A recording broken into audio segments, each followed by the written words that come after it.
Circle, parabola और ellipse के बाद अब हाइपरबोला की बारी है। इसमें भी एलिप्स की तरह दो फोसाई या फोकस पॉइंट्स होते हैं और देखने में ऐसा लगता है कि किसी ने एलिप्स को बीच में से काट दिया हो और फिर उल्टा करके थोड़ा सा मजीद माउथ ओपन कर लिया हो। इसकी इक्वेशन ऑलमोस्ट एलिप्स जैसी है, सिर्फ बीच का साइन माइनस है। हाइपरबोला की डेफिनेशन है set of all points whose differences of distances from two fixed points called foci is always constant। Definition भी एलिप्स से मिलती जुलती है, उसमें सम ऑफ द डिस्टेंस कांस्टेंट था, इसमें डिफरेंस ऑफ डिस्टेंस कांस्टेंट है। नहीं समझ आई? चलें देख के समझें। दो फोसाई हैं F1 और F2। हम इस प्लेन पे एक पॉइंट P ले लेते हैं। अब F2 से यहाँ तक के डिस्टेंस में से F1 से यहाँ तक का डिस्टेंस अगर माइनस करें तो जो कांस्टेंट नंबर आएगा वही हाइपरबोला पर मौजूद तमाम पॉइंट्स पे आएगा, यानी सेम नंबर। जैसे पॉइंट M पे भी D2 माइनस D1 की वही वैल्यू होगी, पॉइंट K पे भी D2 माइनस D1 की वही वैल्यू होगी, पॉइंट L पे भी D2 माइनस D1 की वही वैल्यू होगी, और बाकी तमाम पॉइंट्स पे भी। डेफिनीशन तो क्लियर हो गई। डेफिनीशन में अगर एब्सोलूट वैल्यू लिखा हो, इसका मतलब कि नेगेटिव वैल्यू नंबर नहीं होगा, और इसका बेस्ट तरीका यही है कि बड़ी लेंथ में से छोटी लेंथ माइनस किया करें। हाइपरबोला के केस में मेजर एक्सिस जो कि फोसाई को मिलाती है उसे ट्रांसवर्स एक्सिस कहते हैं, जो यहाँ पे एक्स एक्सिस से ओवरलैप हो रही है। इसी तरह माइनर एक्सिस को कॉन्जुगेट एक्सिस कहते हैं, जो यहाँ पे वाई एक्सिस से ओवरलैप कर रही है। अब ये पॉइंट्स देखें। हाइपरबोला की इक्वेशन में ए रिप्रेजेंट करता है सेंटर से वर्टेक्स तक का डिस्टेंस, तो हम एक को लिख देते हैं a,0 और दूसरे को -a,0। सेंटर से फोकस का डिस्टेंस c के इक्वल होता है, तो इसके कोऑर्डिनेट्स को हम c,0 और -c,0 लिखते हैं। पॉइंट P के कोऑर्डिनेट्स को हम x, y लिखते हैं। अब ये समझ लें कि D2 माइनस D1 की वैल्यू कांस्टेंट कैसे है। थोड़ी जगह क्लियर कर लें। लाइन D2 और D1 की लेंथ फाइंड करनी है, पर पहले आपको एलिप्स की पिक्चर रिवाइज करा दूं। इसमें R1 प्लस R2 हमने निकाला था 2a। हाइपरबोला में भी D2 माइनस D1 की वैल्यू 2a ही निकलती है। वो इस तरह कि अगर पॉइंट P यहाँ के बजाय यहाँ इस वर्टेक्स पे हो तो क्या सिचुएशन होगी, थोड़ा जूम करके दिखाता हूँ। F1 फोकस पॉइंट से P तक D2 हुआ और F2 फोकस पॉइंट से P तक D1 हुआ। F1 के कोऑर्डिनेट्स हैं -c,0, यानी ये डिस्टेंस C हुआ, जबकि वर्टेक्स V2 के कोऑर्डिनेट्स हैं a,0, यानी ये डिस्टेंस A हुआ।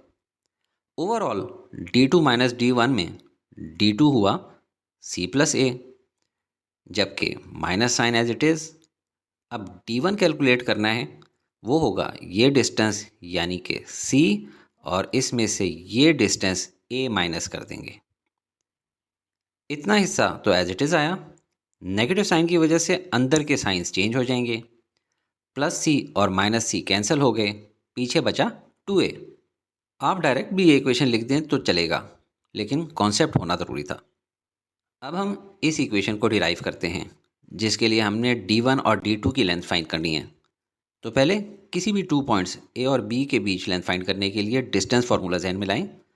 x कोऑर्डिनेट्स के डिफरेंस का स्क्वायर प्लस y कोऑर्डिनेट्स के डिफरेंस का स्क्वायर, और ये सब अंडर द स्क्वायर रूट। पहले D2 का डिस्टेंस, यानी इन दो पॉइंट्स का distance, x minus minus e whole square plus y minus g whole square under the root, और इक्वेशन में से माइनस साइन उतारा। अब D1 का डिस्टेंस, यानी इन दो पॉइंट्स का डिस्टेंस फाइंड करना है, x minus C whole square plus y minus 0 whole square under the root, और राइट साइड पे 2a। पहले इसको सिंप्लीफाई करें तो बना x plus c whole square plus y square under the root minus x minus C whole square plus y square under the root is equal to 2a।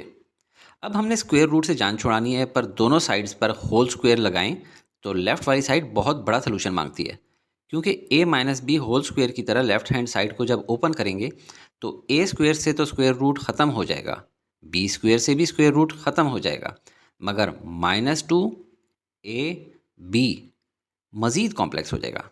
लिहाजा पहले इनको rearrange करना है, जिसके लिए इस टर्म को राइट साइड पे ले जाते हैं, साइन पॉजिटिव हो जाएगा। अब दोनों साइड्स का होल स्क्वायर लें। लेफ्ट साइड पे तो स्क्वायर रूट और होल स्क्वायर कट जाएंगे, तो left hand side as it is I, और राइट साइड पे a plus B whole square का फॉर्मूला है, तो A square plus B square plus 2ab।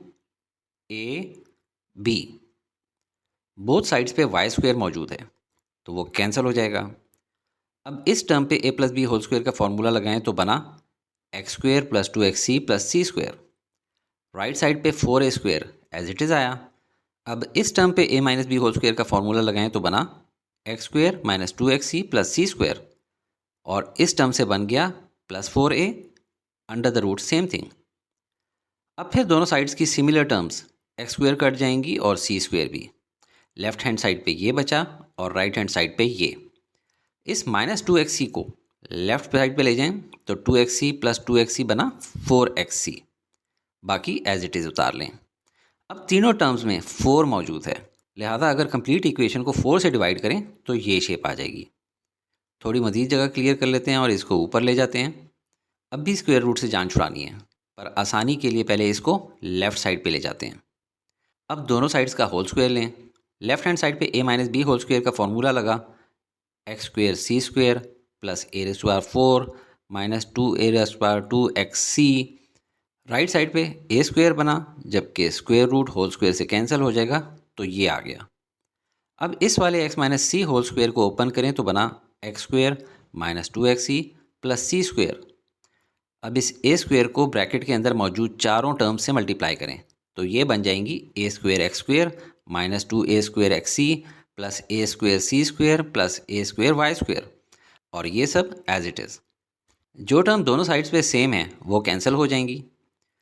इस इक्वेशन पे नज़र लगाएं।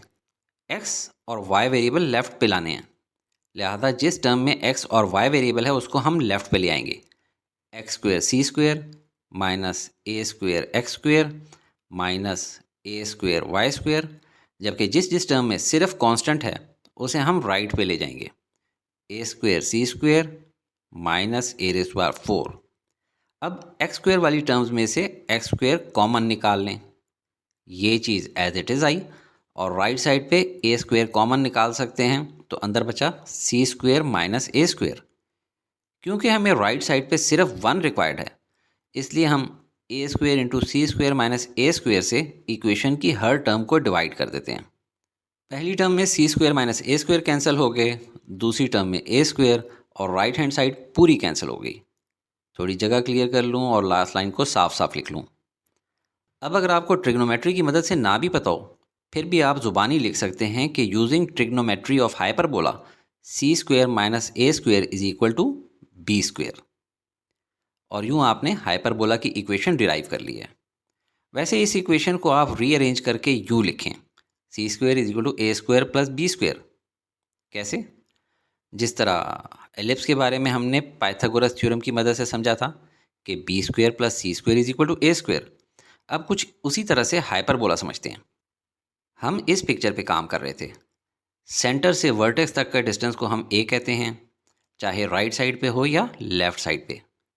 इसी तरह सेंटर से फोकस तक के डिस्टेंस को c कहते हैं, चाहे राइट साइड पे हो या लेफ़्ट साइड पे। हाइपरबोला में अगर हम 2 लाइंस इस तरह से ड्रॉ करें कि हाइपरबोला के बिल्कुल करीब से गुजरें मगर उसे टच ना करें, तो इनको एसिम्प्टोट्स कहते हैं। अब हम वर्टिसिस से ऊपर नीचे स्ट्रेट लाइन ड्रॉ करेंगे कि वो जाकर एसिम्प्टोट को टच करें, और फिर हॉरिजॉन्टली उन पॉइंट्स को मिला लेंगे। इस हाइट को हम b कहते हैं। अब अननेसेसरी इन्फॉर्मेशन हटा देते हैं। अगर हम इस लेंथ c को उठाकर इधर प्लेस करें तो बिल्कुल एग्जैक्टली फिट आती है। अब इस राइट एंगल ट्राइंगल को देखकर आप पाइथागोरस थ्योरम की मदद से इजीली लिख सकते हैं C square is equal to a square plus b square. Comparison के लिए ताकि आइंदा याद रहे, साथ में एलिप्स की डायग्राम भी रख लेते हैं। इक्वेशन में सिर्फ साइन का डिफरेंस है, जबकि ट्राइंगल की साइड्स में b बिल्कुल सेम लोकेशन और डायरेक्शन पे है, जबकि a और c फ्लिप हुए हैं। हाइपरबोला में फोसाई से किसी पॉइंट तक के डिस्टेंसेस का डिफरेंस 2a होता है, जबकि एलिप्स में उनका सम 2a होता है। एलिप्स के केस में जिस एक्सिस के नीचे बड़ा नंबर हो वो मेजर एक्सिस होती है। जैसे यहाँ along x axis major axis है, मतलब कि एक्स के नीचे बड़ा नंबर होगा। जबकि हाइपरबोला के केस में नीचे वाले नंबर्स से फ़र्क नहीं पड़ता, बल्कि जो मेजर या ट्रांसवर्स एक्सिस होती है वो पहले लिखी जाती है। हाइपरबोला में एसिम्प्टोट की इक्वेशन भी समझ लें। थोड़ी नीट डायग्राम पे समझाता हूँ। अगर आप एसिम्प्टोट की इस लाइन को देखें तो ये पॉजिटिव स्लोप है, स्लोपिंग अपवर्ड्स। स्लोप की डेफिनेशन होती है राइज ओवर रन। इसका राइज है पॉजिटिव बी और रन है ए। तो इस एसिम्प्टोट की इक्वेशन होगी y is equal to b over a x. याद है ना, y is equal to m x, जिसमें m स्लोप होता है। अच्छा, जाना हमेशा लेफ्ट टू राइट होता है। अब इस एसिम्प्टोट को देखें। इसका राइज नेगेटिव है माइनस बी और रन वही ए। तो इस एसिम्प्टोट की इक्वेशन होगी y is equal to minus b over a x. अब ऐसा हाइपरबोला देखते हैं जिसमें मेजर यानी ट्रांसवर्स एक्सिस अलोंग y हो। इसमें इस एसिम्प्टोट में राइज है a और रन है b। तो इसकी इक्वेशन हुई y is equal to a over b x. अब इस एसिम्प्टोट को देखें।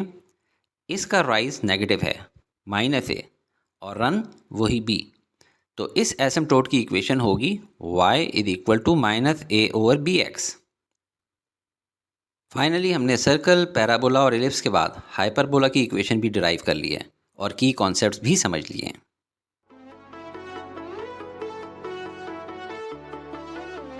Study with me, a learning experience.